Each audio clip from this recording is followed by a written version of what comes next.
When I started IvyCap, I had zero bank balance, literally zero. Be the differentiating story, because otherwise, why should anybody invest in you? What you've done with IvyCap Ventures, I'm sure everyone who has to look at this would be looking at it, because the proof of the pudding is in the eating of it. When an IIT Delhi or an IIT Bombay sends you a letter saying, please give us some money, people start asking 1,000 questions. Historically, we may have seen companies becoming unicorns in maybe 12 years, 10 years. You might see companies becoming unicorns in 5 years, 6 years as well. Na khatam jo hui, wo tere andar ki aag hai, aag hai, aag hai, aag hai, aag hai.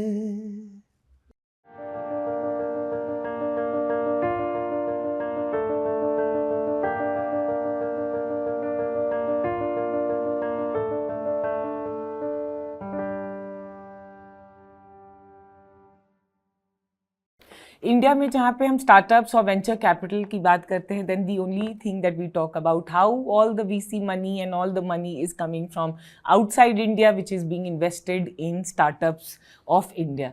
Before I take you to Vikram and start the conversation, I want to tell you that, the asset under management of IvyCap Ventures is 4,500 crores. और ये सारा पैसा domestic capital है, India से है. इनका पहला fund था 230 crore, 230 crores was his Fund 1. Then it was 540 crores. And the Fund 3 is 2,000 crores. And all this money is from India. And not just that. The first fund has already returned 2.6x of capital which they had got. Second fund से भी return हो गया है. So ये एक शानदार story है, and it's a story that we all, each one of us from the startup ecosystem, venture ecosystem, and anyone who's a supporter of the growth of India ecosystem and India story has to celebrate. And I'm so happy and excited to be talking to Vikram. Vikram, first and foremost, congratulations on behalf of all of us. This is a very big milestone. Thank you so much, Shradha. I feel very privileged and fortunate that I have support of domestic financial institutions and various, institutional investors, including the Government of India, banks, insurance companies. And on one side, we have the IIT Alumni Trust as our anchor investor, which is supported across our funds as well. मैं सोच रही थी नाम SBI, LIC, Punjab bank, bank of India, NABARD, I can go on. ये सब लोगों से कैसे आपने फंड रेज किया? आपकी बात बिल्कुल सही है. बिगर पिक्चर में अगर आप देखेंगे तो around 15% of the capital invested in the venture capital ecosystem in India is domestic. Okay. 85% is dollar.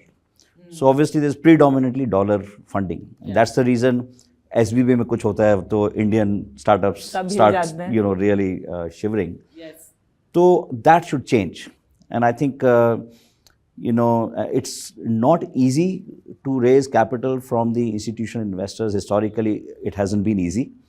But the good news is that now, with the experience of investing in a VC fund like ours, they have got very good experience. Yes. And they are now looking to deploy a lot more capital. Yes. So it's a good news for the Indian VC funds, especially entrepreneurs who are becoming venture capitalists, who want to raise capital from Indian VC or Indian LPs. This is a good time for them to actually go and raise capital from these investors. How did you manage to convince everyone? So ये भी एक लंबी कहानी है. Before starting IvyCap, I was with a large group in India, जहाँ पे मैंने 400 crore का फंड रेज किया था 2008 में, after the crash. So 2008, you may remember, markets were melting. Lehman Brothers happened. तो उस समय, before that, I was trying to raise capital outside of India. But when that crash happened, I had no option but to focus on the domestic markets. And fortunately, I came to know that Indian institutions के पास जाना चाहिए, उनके पास कुछ allocation होता है. And that's when I started reaching out to them with the guidance of the former SBI chairman at that time and Mr. Piramal himself, where I was working. I actually was able to raise that capital from 32 Indian financial institutions. Wow. So this was 2008-9 is what I'm talking about. Dollar 40 का होता था उस समय, तो $100 million 400 crore raise किया, and उससे काफ़ी confidence आया. उससे एटलीस्ट ये चीज़ समझ में आ गई कि कैपिटल है, इंडिया में कैपिटल है, and you can raise money from Indian investors. Of course, when I moved on to set up my own fund, because, series of events happened there. So I moved on to set up IvyCap Ventures. तो सबसे पहली fundamental चीज़ ये करी कि, what should be the differentiating story? Because when you're going to, Indian institutional investors who raise capital, you have to have some differentiated story, because otherwise, why should anybody invest in you? Yes. So my differentiating story was that I was bringing together the entire IIT alumni ecosystem on a single platform. So went to the respective directors of IITs. We created this IIT Alumni Trust as the anchor investor of the fund, with the deans of the core 5 IITs, Bombay, Delhi, Kharagpur, Kanpur, Madras, coming on the board of the trust. And in the first year itself, reached out to about 75,000 IIT alumni. Wow. Basically asking them 3 questions. Would you invest in this fund, which is targeted to be 200 crores? Or do you have something that we can invest in? Or can you give us 1 day of your month for mentorship, and we'll take it contractually? And the response was phenomenal. We received almost 25,000 responses in a very short period of time. And one thing which we did fundamentally different, we said 25% of our carry, which is typically the fund manager's profits, we said we'll give it back to the alma maters of the alumni of the IITs who are investing in the fund for creating endowments in the country, which finally led to the creation of India's first endowment fund at IIT Delhi in October 2019, which was launched by the Honorable President. What was the thesis of investment? Initial focus jo tha, and I think it's also important to understand कि institutional investors came in for the first time because they liked the story. Yes. But they came back for the second time, they liked what we were doing.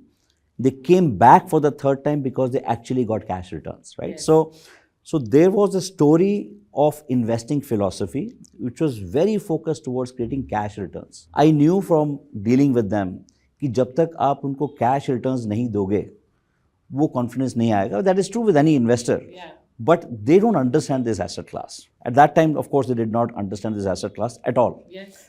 So the whole thesis was centered around the fact that we will do investments in such a way that within a 5-year period, we should exit. And if you're creating that kind of investment philosophy, you should have control on the exit.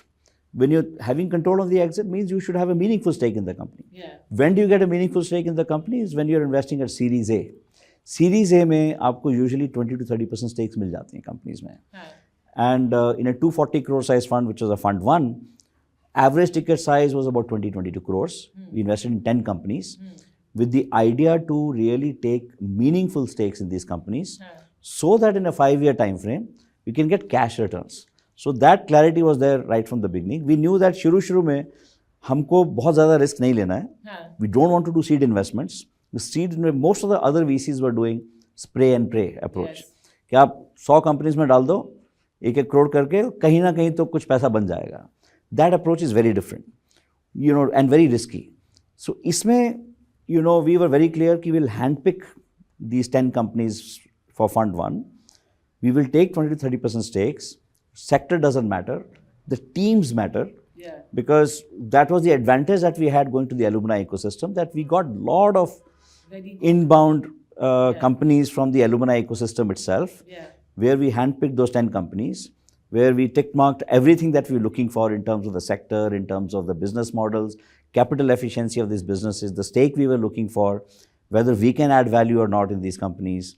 These entrepreneurs, are they doing it for the right reason? Are they passionate enough? So we were looking at all those things. And those 10 companies that we invested in, they met all that criteria. तो उससे क्या हुआ कि 10 companies में से already हमने 5 companies में exit किया. 240 का हमने 620 करोड़ का कैश रिटर्न कर दिया इन्वेस्टर्स को. So 240 crores you raised and you returned 620 crores in cash already, with 5 companies exit out of 10. So far the perception was, this is an asset class which is long term. Yeah. illiquid, इसमें पैसा वापस नहीं आता है, it is very risky, and plus it has to be allocated from a capital pool of capital they have, which has a 2.5x risk weightage when it comes to banks. You know, banks have not been investing historically because of this reason. So, but you know, they took that risk with us, and they saw that benefit. And when they saw that benefit, they came back with much larger tickets. Vikram, 2.6x returns. I don't know. Have we seen many funds do that, give that kind of return in India? India mein, I don't think, because see, venture capital is new in India. When we started IvyCap, you know, it was just about 6 or 7 VC funds in India. Hardly any VC funds there. Most of the other VC funds were also doing seed stage investments. So we were the only ones at that time, Indian domestic capital doing Series A investments right from the beginning. So this we are talking about a cycle of now about 10 to 12 years total. तो उसमें वैसे भी आपको बहुत ज़्यादा ऐसे cases नहीं मिलेंगे. Of course, historically, the number of funds has grown quite substantially now. I'm told that there are more than 1,000 funds in India now. You know, from 7 funds when I started IvyCap to now more than 1,000 funds. It's a huge change to the ecosystem. So obviously, majority of them will be in their first funds. People who have been there, you know, earlier are still probably stuck in their assets, have not been able to yet return the capital. Some of them may have done some DPI of maybe 1x or, you know, a little more than that as well. You know, you practically have all the banks. Was it difficult to convince the banks to come and participate? Banks are the hardest to convince. And mainly because even this is not something they are a burning desire to do, right? So you have to go and convince, and you have to go and convince at all the levels. You know, to start at the AGM level, GM level, you know, ED level, the chairman level, and the board level. You know, the multiple levels have to be convinced. So it's a long drawn process. You know, it has taken even 2 years in one case. In certain cases, it had taken 6 months. So ये थोड़ा frustrating process भी है. Especially people who are raising their first time fund and they're going to these institutions. Obviously, you will have to be prepared mentally to deal with that kind of time frame. But the good news is that they're sitting on capital. They're looking for good investment opportunities. Also the insurance side. You know, the insurance side obviously has a natural alignment with this asset class because it's a long-term capital. So if you have a 10-year fund, so they are okay to deploy that. But then the other challenge is that they are driven by the IRDA guidelines. Similarly, the banks are driven by the RBI guidelines. So there are certain guidelines which have been a little bit of dampener for, you know, what they can and cannot do. But then I think these guidelines have also evolved over time. What are some of the things that you would recommend? You'll tell government and everyone that we should all think about and do. If you look at it, the larger institutions in our country are sitting on a lot of capital. A lot of capital which is waiting for good investment opportunities. So, एक तो I think regulations in this country probably need to be continue to be evolved. उसमें थोड़ा सा I think अभी भी challenge है. You know, IRDA guidelines, for example, sometimes are not completely aligned with what is required from this asset class. If you raised money from an insurance company, you cannot invest outside of India, which is fine. I mean, of course, we are deploying our capital all 100% in India, but there are funds who have aspirations to become global.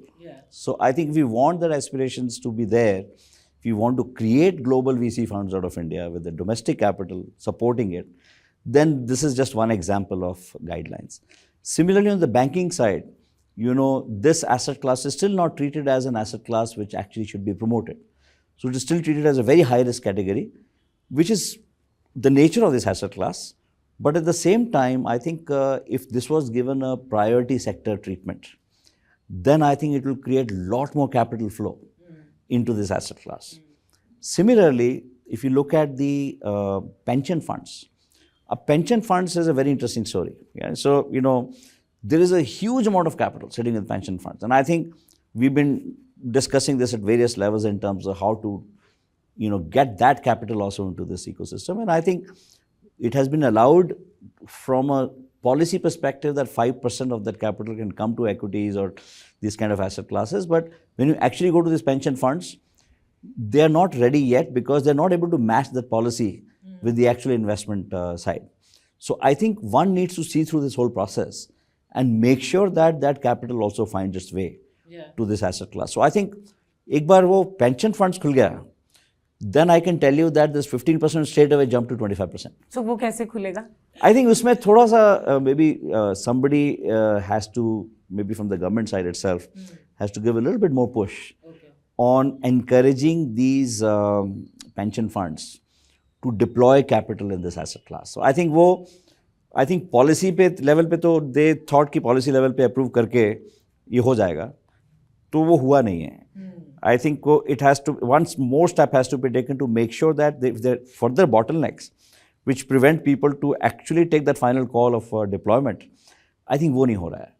So which is I think becoming an issue. For a domestic fund like yours, vis-a-vis an international fund, matlab abhi I don't know what is the word, matlab funds from outside India, are you both playing on an equal footing, or is there? There are challenges as well in that on that front. For example, if you are a fund coming from outside, the taxation is different, right? India में आपको long-term capital gains is about 20% plus surcharge, and if you're coming from a let's say Singapore jurisdiction, you're paying about 10% long-term capital gains. Issues are not only between dollar capital, rupee capital, which is also between the treatment of private capital versus the public capital. So, for example, how a long term is treated in a public market versus how it is treated in the private market is again different. So, I think this asset class, while of course a lot has been done by the government, and I think is quite commendable, but I think there are quite a few requests we had made in the last budget as well, in the previous budget as well, which are yet to be actually captured into the actual ground level. And what would those two things be? There was a committee set up which was basically to find specific reasons why this asset class is not growing from a domestic perspective. And I think one of them was related to how the entire the parity between the private and the public asset. So that was one very clear ask we had, which did not go through. The second was also to encourage a lot more domestic capital, therefore changing some of these policies on the domestic side, which has not yet happened. A lot of initiatives are being taken to improve the gift city itself by creating a single window clearance and other things.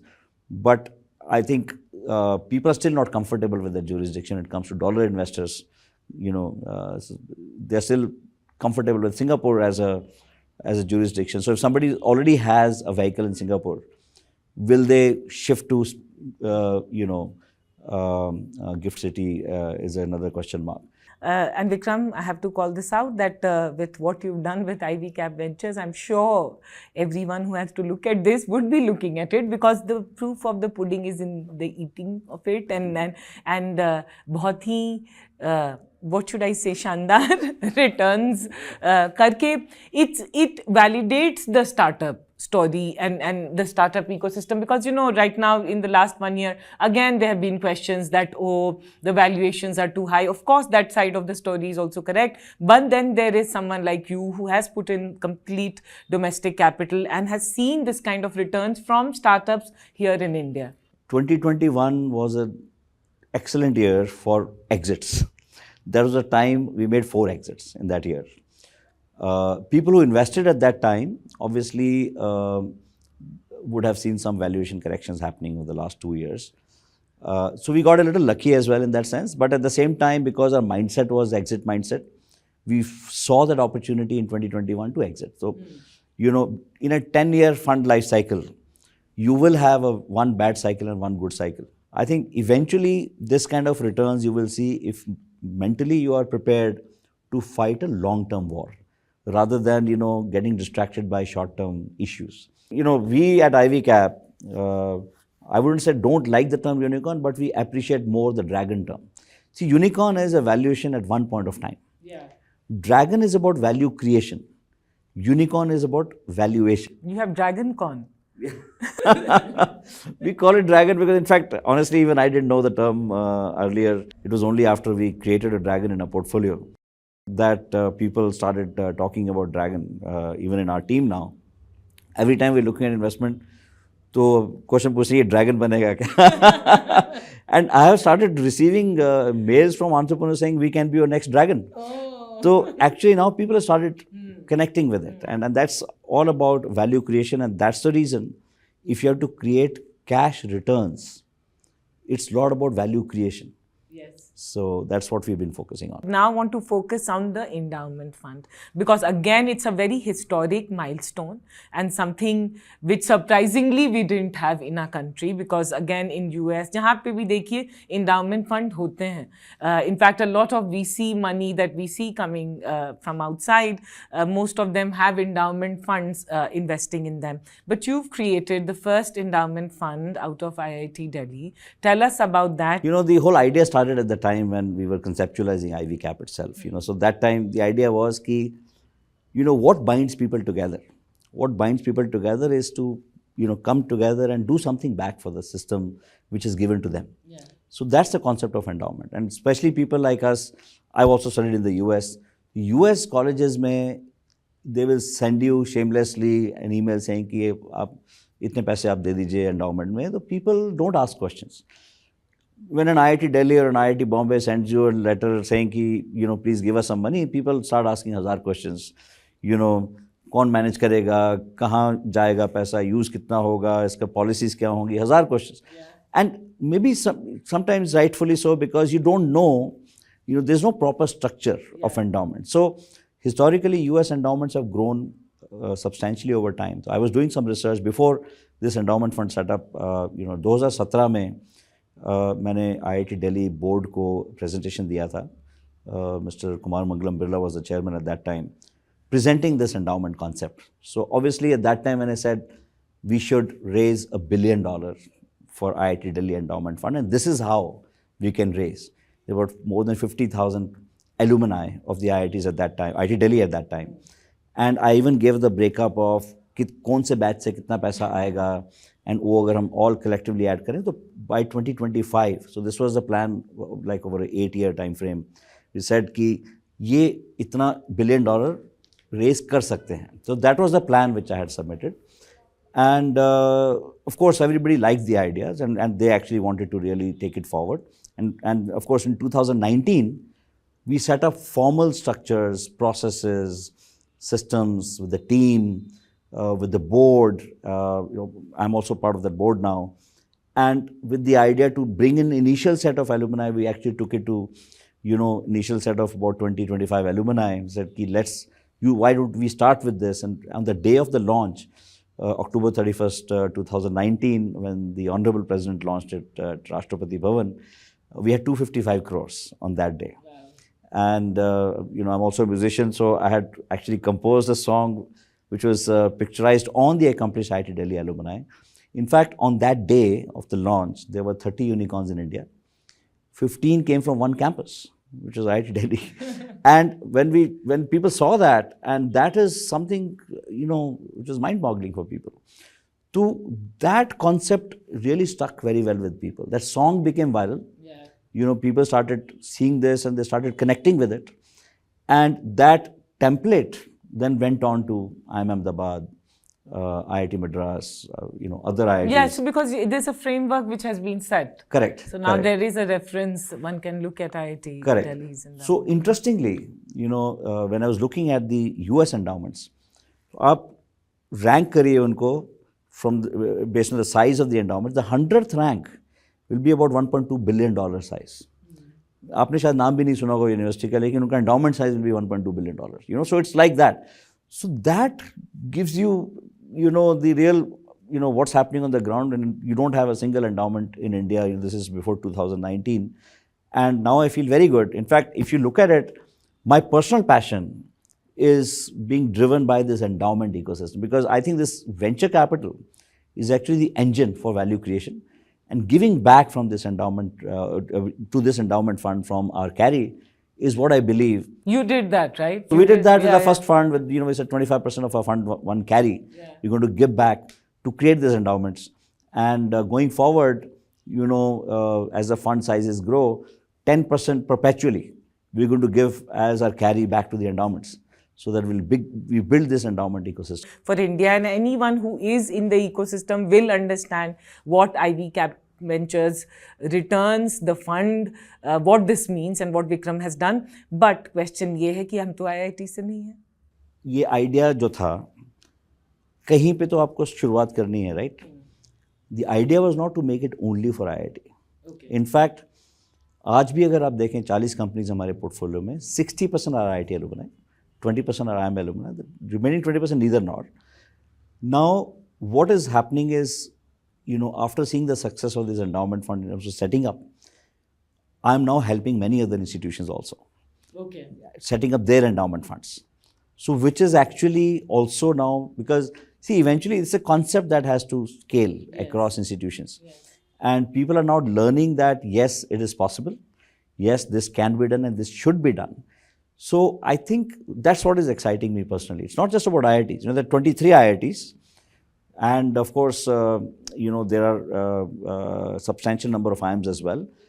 So, but there are all these NITs who have history which is even more than the newer IITs, right? So if you look at their alumni base, is much larger than the newer IITs. Yeah. So the corpus that they can create will be much larger than what some of these newer IITs can create. Yeah, we are talking today after the news, Nandan Nilekani gives 315 crores to IIT Mumbai. So I think it's raining money in IITs. And again, it's of course he has given, but there'll be so many more who in their own capacity who would like to give back. I think, and a lot of respect for him with what he has done. And I think he, obviously, with something like this, जब ऐसा होता है तो rest of the people who are on the border, they get encouraged to do this, right? Yes. And if you already have an endowment vehicle, becomes much easier. I was with one of the alumnus this morning, and he's already $1 billion alumnus. And he told me one example. He said, I went to my alma mater IIT Kanpur with a $3 million check. And he said, they were asking me to pitch why we should take your money. So this is at the time when there were no endowment structures, right? So they didn't know how to take that money because they didn't have the enabling structures. Yeah. So if that's a problem, if people have problem giving the money back, why will anybody come forward and give money? Yeah. But now with this, this proper endowment structures, I think more and more people will get encouraged to, contribute back to the alma maters. So IvyCap Ventures will continue to invest in non-IIT companies? Yes. And this endowment fund would? So this endowment fund, eventually, see, the concept of endowment works like this. So you are creating a corpus. The corpus should be invested across asset classes to create optimal returns for this corpus. That returns are used for development purposes. You don't touch the corpus, the core corpus, because then the size goes down. You want to keep increasing the size of the corpus, and the returns of the corpus you want to deploy for development purposes. So that's why the idea was to first reach a general purpose or without any end use restriction. You want to create that corpus as large as possible. So we are aiming to create that as 1,000 crore corpus as the starting point. And I think once you hit that minimum size, you actually then tend to create a lot more sustainability in the system. Harvard is, I think, about $55 billion.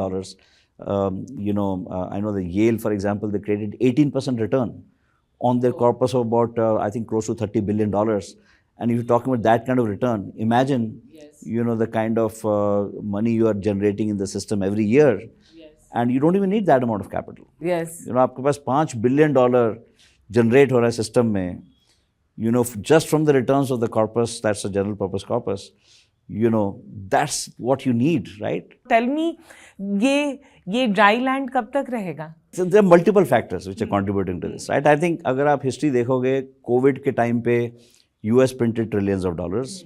That money found its way to multiple asset classes, including private assets. That led to increase in valuations in 2021. Obviously, a lot of money was chasing very few assets. So that led to the increase of valuations. In fact, specifically, late stage deals, $100 million plus deals. They saw a substantially large number of volumes of deals.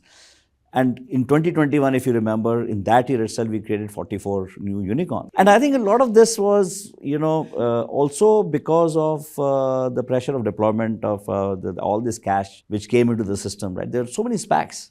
We had, over $250 billion of SPACs which got created in a very short period of time. तो कहीं तो deploy होना था, right? And China was, closed because of all the backlash. So India was the market for people to deploy capital. So it was a very natural thing to happen. So I think अगर आप 2021 को अगर आप अलग कर दो for a minute, Series A deals तक अगर आप देखोगे तो there is a growth. Yes. So so there has been a growth, but the late stage deals have dried up a little bit. Also because of what has happened with the corporate governance issues recently, because there is also some confidence linked to, how some of these cases have come up, and are very unfortunate for the system. But then there are some, mega things happening with respect to what's happening with Sequoia's whole restructuring, and some of these funds going back. You saw SoftBank acting like a seed fund of $100 billion. The conversation everywhere is this, that A हो रहा है, seed हो रहा है, A हो रहा है, B तक हो रहा है, but सारी unicorns का क्या होगा? Eventually, and this is my personal assessment, about $20-25 billion of dry powder is sitting to be deployed. पैसा raise किया है लोगों ने, 2021 में funds ने भी पैसा raise किया है. They're looking to deploy, but when the 2022, 23, started happening, people pulled back. They stopped deploying at the speed they were deploying earlier. But capital तो है ना उनके पास, and they're also on a timeline. तो वो वापस if they either they deploy that capital or they give that money back to the investors, right? तो पैसा आएगा. I think it will come this is again my personal assessment. The next 12 months or so, you will start seeing some good quality Series B, Series C deals happening, and I think things will start coming back to a good shape. The curve will come back in the next 3 to 4 years the way it was earlier. And I think this is a good time for Series A investors like us to be making investments. So we are enjoying this time in that sense. We are, handpicking. You should continue to enjoy, no? Because you are making, in fact, the companies should enjoy if you invest in them, because you've given. I think at the same time, it also brings a lot of rationality. What we've seen is the entrepreneurs who were really not thinking about how the bad times will look like. Many haven't seen also. They haven't seen, right? So I think this time is also bringing a lot of rationality in the minds of founders. The profitability angle, which was never talked about earlier, right? I mean, historically, people were only, saying that, yeah, we will be profitable someday. Now the question is, are you profitable, right? So show us the profitability. So that thing has changed a lot, and therefore if you can't be profitable, then it's very hard for you to raise any capital to survive. So in a way, it's good for the system, and I think a lot of these psychological or just like ideas which are which are not giving actual true value but are always based on the future. So those ideas will find it hard. Investment in women-led businesses and impact investment, just say climate. Do you see that happening in India? Will we see that happening faster in India? I'm very close to that. This topic is very close to my heart. In fact, first time I heard the term SDG was in 2019 when I met a family office in London who told me that SDG portfolio was returning 32% IRR. Wow. And the remaining portfolio was returning about 17% IRR. So I realized for the first time that a portfolio which is focused on sustainability can generate much higher returns. And that's when I started working on it. And I was in Davos in 2020, January, when I met the architect of the SDG framework, who actually explained to me in 2 sessions that how SDG can be quantified. So since then, we've actually been working with SDG goals. We acquired a small team. We've been working with that team for a while now. Every time we do a Series A investment, we actually look at what SDG goals can be mapped onto what they're doing. Oh, very nice. And effectively create the specific reporting metric, where the companies choose what metric they would want to be reported on. Wow. And that has actually become a norm now. And we believe that it is actually bringing a lot more discipline in the minds of the founders. And purpose. And purpose. Yes. And in the process, since you talked about women entrepreneurs, and I think, that is an area which I believe also needs a lot more work. There is a little bit of supply issue there.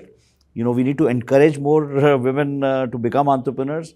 And at the same time, I think support them a lot. I think we, in our portfolio also, we have maybe about 4 of our companies are women entrepreneurs, which are doing very well. Clovia, Neha Kant, Convosite, Tamanna Dhamija, they've done exceptionally well. And, I think there is a huge opportunity there. I recently did a song for Mother's Day. I know, that's why I asked this question, no? Where I actually... and I watched the song also. Focused on 9 women entrepreneurs who are also mothers. Yes. And you have to listen to their stories, actually. It's actually, so much learning in what they've done. Manage their families and their kids on one side and manage to create businesses on the other side. And I personally believe, the amount of learning that you get from such entrepreneurs is just amazing. Do you think that we need a separate vehicle fund for women? I think it's not just about creating a corpus for women. It's also about providing highly focused, maybe education and training and coaching for women entrepreneurs. Yeah. Because I think part of it is cultural, part of it is related to opportunity provided, and part of it is related to the education system that we have, and how that also needs to be worked on. And I think people want to invest in women entrepreneurs. Last 20-30 years, we didn't see as many women in entrepreneurship. So maybe we need to push a little more. You're right about the fact that, we can probably build this as an agenda. Yeah. Both from the institutional investors' perspective and also from the government perspective. Yes. To see whether this can be promoted through either a proper vehicle or through a proper set of initiatives, which can then encourage a lot more women to become entrepreneurs. So, I have 2 daughters, and one is already becoming an entrepreneur, and she's an entrepreneur actually. She set up a small company in the US and raised money from US investors. And the other one is also wanting to become an entrepreneur. So, and I feel very proud that, when you see this happening and, they also have a framework in you. You are an entrepreneur, so they must have thought ki chalo. But I'm seeing even in their friend circle, right? Yeah. So these are very young girls who are thinking of entrepreneurship. But, I think that coaching needs to be, done properly at that stage. Your next set of unicorns kahan se aayenge? So one thing which is happening, as we all know, I think huge disruption is happening right now. Yes. Generative AI is disrupting almost everything. Yes. In fact, I'm worried that even venture capital as a business has the potential to get disrupted. You will see people, coming up with ideas where the software can do everything, to evaluate companies, startups, and just say this, this is the funding, here's the term sheet, and here's the final SHA, just sign it and everything. I think you will see a huge disruption happening in generative AI applications across multiple areas, including healthcare. Healthcare is going to see huge disruption.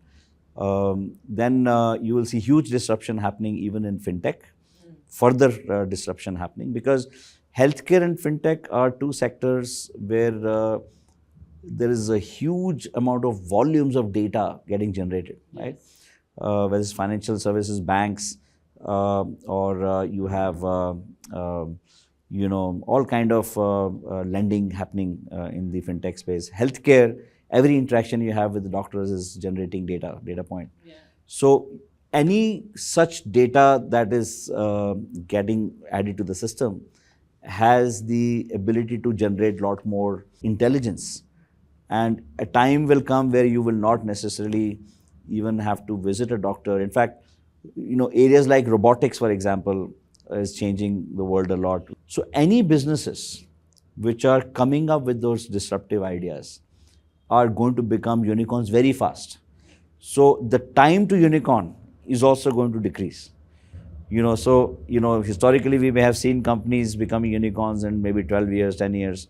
You might see companies becoming unicorns in 5 years, 6 years as well. Do you see big ideas and ventures being built in climate and agri? Agri-tech actually is a sector which is going to see huge disruption. And climate tech, as you rightly said, you will see large number of businesses focused on climate tech. In fact, everybody globally is talking about climate tech now. And India is slightly behind the curve, but you will see a lot of Indian startups actually now coming in that space. Anything which is, working in the area of carbon neutralization, or anything which is working on organic, food, or, anything which is talking about environment, so all these things will actually come up in a big way. Only thing is that some of these businesses can be very capital intensive. If you had to say to all the entrepreneurs and everyone, all of us, in terms of the art of making money, क्या एक नुस्खा होगा कि पैसा बनाया है, returns दिया है? एक तो fundamentally the problem that you're trying to solve. If I'm an entrepreneur, I'm out there to solve problem. Not, my objective should not be making money, first of all. वो पैसा बन जाता है. अगर आप प्रॉब्लम सॉल्व कर रहे हो जिसकी जेन्युइन ज़रूरत है तो पैसा नेचुरली बन जाएगा. I think people do have their objectives to make money. Now I as an investor, my business model is to make returns for investors, right. तो मेरा तो बिजनेस मॉडल ही है, मेरा ब्रेड एंड बटर बिजनेस है. If I don't make returns, I won't survive, right? So I always look at it from the perspective of कि यो 5 साल में अगर हम देखें, many times what happens, the entrepreneurs don't look at their time frame of how they will solve the problem in a certain way so that they scale up the business to a certain level, and how they will give exit to the investors. They don't necessarily think in that way always. But if you think of investors' objectives as an entrepreneur, if I'm bringing an investor on board and saying, आपका 5 साल का horizon है मेरे साथ invest करने का, 5 साल में अगर आपका इतना रिटर्न होगा तो that is what you should feel good about. Broadly, if you're aligned with the kind of value being created and what kind of exits to be enabled, eventually entrepreneurs should feel responsible to make sure that the investors are getting their exits. The people who are coming with the exit time frame. उसमें entrepreneur का भी पैसा बनता है. Because if the investor is looking to do an M&A transaction, then obviously if entrepreneur is aligned with that, तो उसका भी पैसा बनेगा, right? So many times that alignment is not necessarily there right from the beginning. तो वो बहुत ज़रूरी है. Now, there is paper valuation and there is cash valuation, right? So you will see a lot of companies, a lot of even funds showing a lot of paper valuation. And paper valuation can go up and down. But cash is cash. So when you actually do an exit, you get cash outcome. So which is actually valued a lot more than, the paper value. What has been the most difficult part of your journey? When I started IvyCap, I had zero bank balance. Literally zero. I have 3 kids, and of course I was staying on rent in Bombay, and I had to pay my rent and my bills. And when I left my job, I was left with absolutely zero cash. There's a different reason why that was the case, because I had actually invested some money in a startup which didn't do well, and therefore I was left with absolutely nothing. So I raised against my own home, which was already on mortgage. I raised debt against that to survive for 8 months, to pay my 8 months of bills, including the EMI of that loan. So that I said 6 months I will try to set up a fund. 6 महीने में नहीं हुआ तो अगले 2 महीने में अपना resume लेके job ढूंढूंगा. Wow. That's how I started IvyCap. So I have to. I can just imagine every day of those days, 6 months. That was not easy at all. Yes. And I have to thank my first co-founder on board, Vishal Gauri, who said, here is $200,000 check, don't worry about your expenses, just focus on what you're trying to achieve. So that was a great savior. But that also finished in 12 months time frame. I still remember June of 2012, my entire cash was again zero. I had raised about 105 crores of my first fund by that time, but no management fees by that time. Oh. I didn't have even my rent to pay in that month. So I remember, out of the blue, I got a message on my phone from Citibank saying you qualified for 5 lakh rupees loan.